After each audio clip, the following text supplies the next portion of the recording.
और मैं समझता हूँ कि हर मस्जिद के कमेटी वालों को या हर इंसान को इस तकरीर को सुनना चाहिए कि आखिर इमाम कौन होता है और इमाम की जिम्मेदारियां क्या क्या हैं। चलिए पहले वीडियो शुरू करते हैं, फिर इंशाल्लाह ताला और भी बहुत सारी बातें हैं जो आपको यकीनन सुनना चाहिए। वीडियो शुरू करते हैं।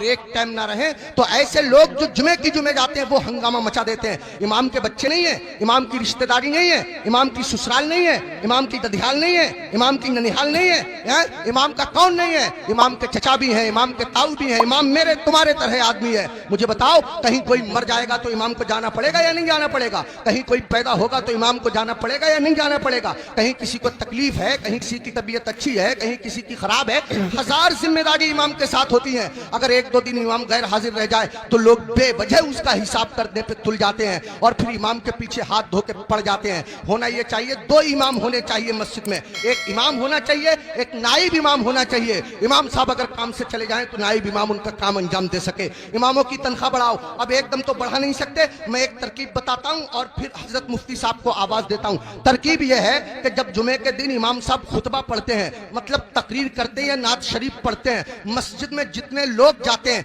अगर सिर्फ 10 रुपए से इमाम साहब का मुसाफा कर देंगे तो कसम खुदा की आपके पास से 10 रुपए जाएंगे, मेरी मस्जिद के इमाम साहब के पास हजारों रुपए इकट्ठे हो जाएंगे। इमाम साहब के बच्चे खाएंगे, उनके दिल से दुआ निकलेगी।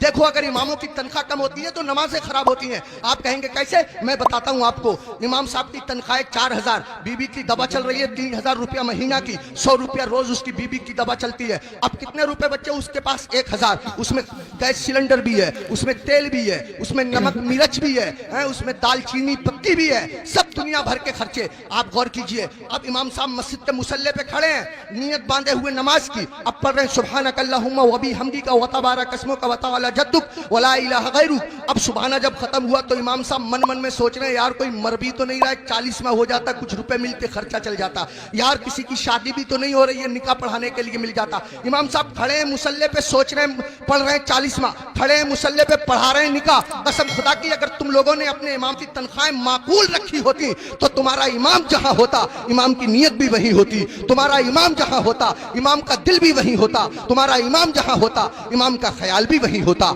इमामों की तनख्वाहें बढ़ाओ, मिला करो, हर हफ्ते मामूल बना लो।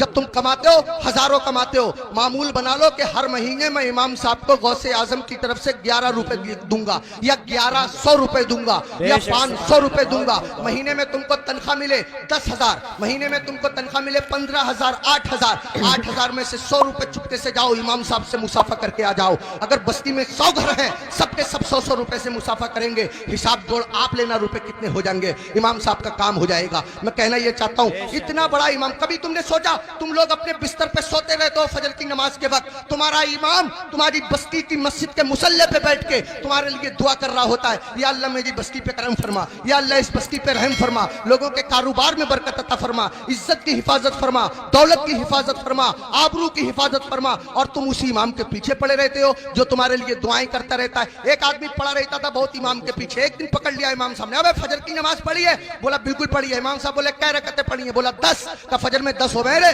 कह रहा चलो 15 मान लो। इमाम साहब बोले 15 होती फजर में? कह रहा चलो 20 मान लो। इमाम साहब बोले पिट जाएगा, दिमाग खराब मत कर। मुंह लटकाया हुआ घर गया, बीबी बोली कैसे मुंह लटकाए फिर रहे हो? कहने लगा रे इमाम साहब ने पकड़ लिया, बोले फजर पढ़ी है? मैंने पढ़ी है। उन्होंने रकअतें पूछ ली, मैंने 10 बताई, 15 बताई, 20 बताई, 25 तक पहुंच गया, मगर इतना है कड़े इमाम है वो भी माने ही नहीं है। तो बीबी कह रही है तुम भी तो पागलों जैसी बातें करो, 4 बता देते 4। तो कह रहा तू तो सच में ही पिटवाने वाले काम कर रही है। जो इमाम जिद्दी इमाम 25 में ना माना वो 4 में कैसे मान जाएगा?